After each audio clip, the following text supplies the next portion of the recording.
It always begins the same way. You think she sees you, but she doesn't. What she's really seeing is the man she imagines you could become. Not you, but a character in her private story. And here's the shocking truth. Carl Jung warned us about this over 100 years ago. Jung discovered that many women don't just fall in love with men. They fall in love with an idea of a man, a projection, a fantasy. And when you no longer fit that script, you're replaced. But this isn't just about women. It's about you. Because the real danger isn't being rejected. It's forgetting who you are in the first place. So the question is, are you living as a free man or just an actor in someone else's play? Stay with me because in this video we're going to break down Carl Jung's most unsettling truth about relationships, and more importantly, how you can use it to finally reclaim your life. She looks at you with that spark in her eyes. You feel wanted. You feel chosen. You tell yourself, this is it. She finally sees me for who I really am. But let me ask you, does she actually see you, or is she falling in love with an image? Carl Jung warned us about this exact trap. He discovered that what many women fall in love with isn't the man standing in front of them, but the idea of that man. They don't just fall in love with flesh and blood, they fall in love with possibility, with the fantasy of who you might become. It's projection, pure and simple. Imagine a movie screen. She's the director. She casts you as the lead actor. The script has already been written long before you showed up. At first it feels amazing. You're the hero, the savior, the man who completes her story. But here's the problem. It's not really you. It's her version of you.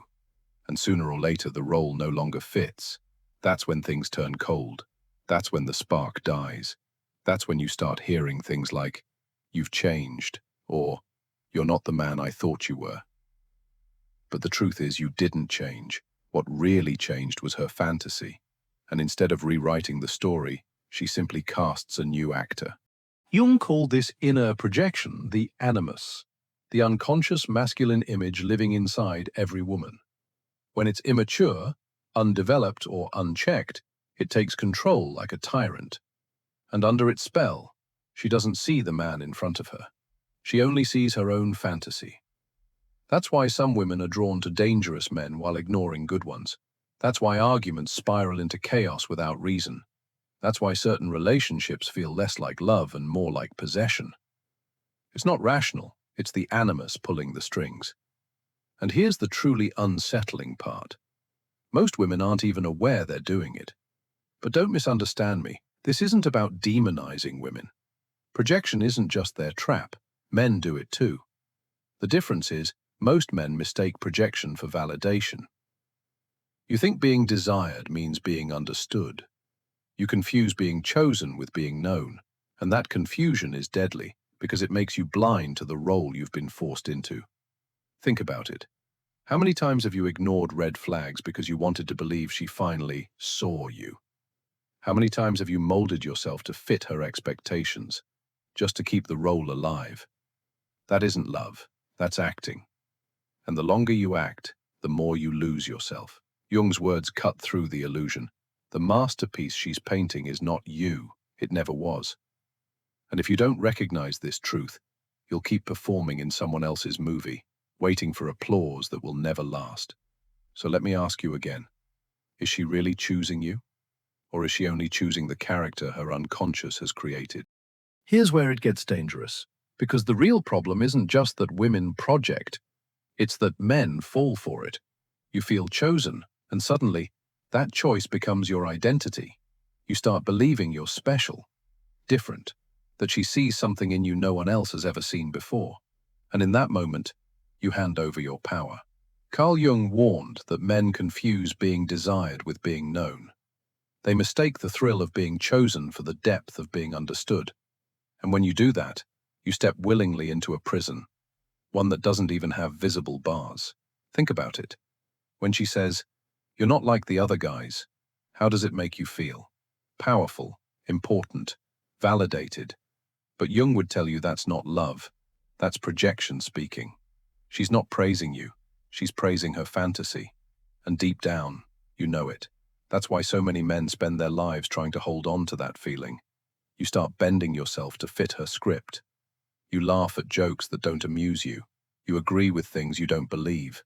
You hide parts of yourself that don't match her vision. Slowly, piece by piece, you chip away at who you really are, until all that's left is the role she handed you.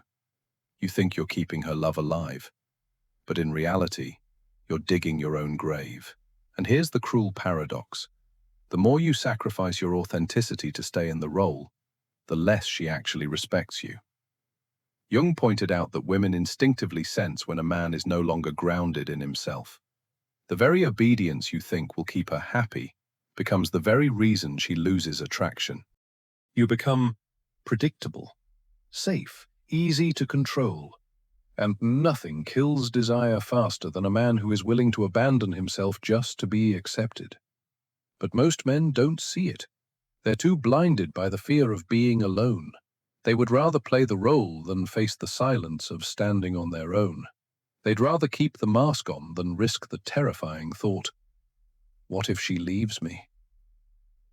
Jung saw this fear for what it really is, weakness. He knew that a man who cannot stand alone will always be enslaved by projection. Because if you're desperate to be chosen, you'll never choose yourself. And let's be honest, that's why so many men walk straight into toxic relationships and stay there, not because they don't see the truth, but because the truth demands something harder than performance. It demands responsibility. It's easier to say, women are manipulative, than to ask, why did I give up my power so easily? It's easier to blame her disappointment than to face the fact that you were never living authentically in the first place. That's the trap, not her projection, but your willingness to live inside it. And until you break free, you'll keep replaying the same script. New faces, new names, same story. Each time you'll think it's different. Each time you'll think this woman really sees you. And each time you'll be wrong. Because you can't escape the role until you learn to stop acting. Here's the part most men don't want to face. The real danger isn't that she leaves you. The real danger is that you leave yourself. Carl Jung called it self-betrayal. And it happens the moment you decide that her approval matters more than your authenticity. At first it feels harmless. You tell yourself it's compromise. You smooth out the rough edges. You keep certain opinions to yourself. You play nice. You become more agreeable. You try to be the man you think she wants, the dependable one, the safe bet. But slowly, something inside you starts to die. Because every time you silence your voice, every time you swallow your truth, every time you trade your backbone for approval, you move one step further away from the man you were meant to be. And here's the tragic irony. The more you betray yourself, the less she actually respects you. Jung saw it clearly. He said most modern men aren't really men at all. They're masks, smiling, nodding, performing, bending, until they forget who they were before the mask went on. And women can feel it. Even if they can't explain it, they sense when a man is no longer rooted in himself. They sense the emptiness. They sense the performance. And deep down, they despise it. That's why the very thing you thought would win her love, your predictability, your constant availability, your endless yes, becomes the very reason she loses desire. Because the feminine instinct isn't drawn to comfort. It's drawn to mystery, to strength, to a man who cannot be fully defined or controlled.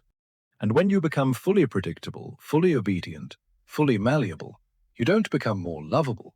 You become disposable. Think about the men you've seen who built their whole lives around keeping their partner happy. They sacrifice their dreams. They silence their ambitions.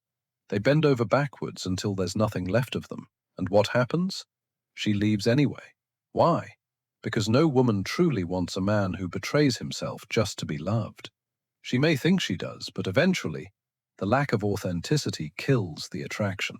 Jung warned that this isn't love. It's possession. It's not two souls meeting. It's one person projecting and the other performing.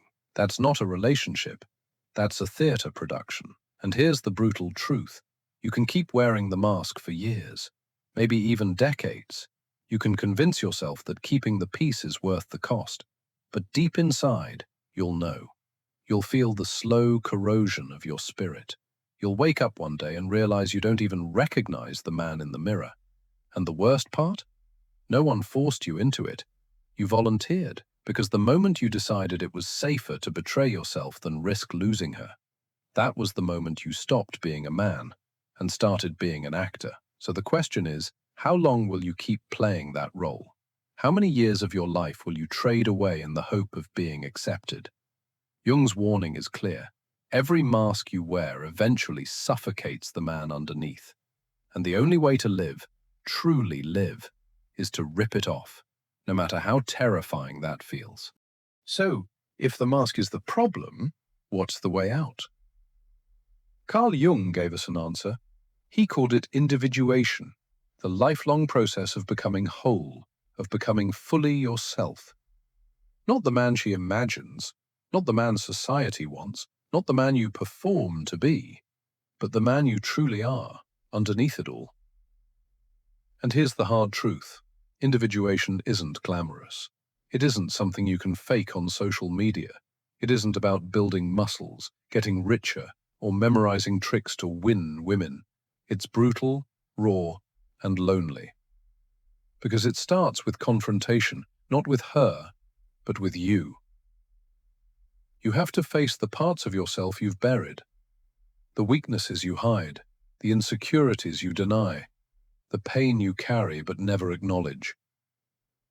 Jung called this the shadow, the dark, unclaimed pieces of your soul you've pushed away because they're uncomfortable to face. Most men never dare to go there. They spend their lives chasing validation instead, trying to fill that inner void with attention, sex, money, or approval. But Jung warned, until you confront the shadow, you'll never stop playing roles. You'll never stop being manipulated by projection. Individuation demands something terrifying. It demands that you stand alone. Picture this: no applause, no validation, no woman telling you you're special. Just silence. Just you and your own reflection. That's the moment most men run. They'd rather keep performing than face the emptiness of solitude. But Jung's wisdom cuts deep. Until a man can stand alone, he can never be free. Freedom doesn't come from being loved. Freedom doesn't come from being chosen. Freedom comes when you choose yourself, fully and unapologetically. When you can look at your flaws, your wounds, your shadow, and say, "This is me, and I will not abandon myself again." And here's the paradox. When you finally stop chasing, when you finally stop molding yourself to fit her fantasy, when you finally stand firm in who you are, that's when women feel the most drawn to you. Not because you need them, but because you don't. Jung saw it clearly. A man who has faced his own unconscious cannot be seduced by projection. He's no longer a puppet in someone else's play. He becomes the author of his own story. That's the essence of individuation, not perfection, not being the ideal man in someone else's eyes, but becoming whole, darkness and light, strength and weakness, shadow and spirit, all integrated into one. And yes, it's lonely, terrifyingly lonely at times, but it's also liberating, because once you've walked that path, no one can control you with flattery or destroy you with rejection. You stop living for approval and you start living for truth. Jung never promised it would be easy. He only promised it would be worth it. Because the man who chooses individuation may lose the crowd, he may lose the fantasy, but he gains something far more valuable, himself. So what happens when a man walks the path of individuation? When he finally strips away the mask and stands whole within himself? That's when he discovers the rarest kind of love. Not the love that's born of desperation, not the love that's built on performance, projection, or fantasy, but the kind of love Jung called the most dangerous of all, because it's real. In this love, there are no roles to play, no scripts to follow, no illusions to maintain. The woman standing before you isn't trying to complete herself through you, and you're not trying to complete yourself through her. You meet as two whole human beings, raw, flawed, but free. And here's the paradox. It's only when you no longer need love that you become capable of receiving it. Because now it's not about filling a void. It's not about escaping loneliness. It's about choice. This love doesn't cling. It doesn't manipulate. It doesn't demand endless performance. It offers freedom, the freedom to walk away, the freedom to stay, the freedom to grow side by side without illusions. Most people will never experience it. They'll settle for the play, for the mask, for the fantasy.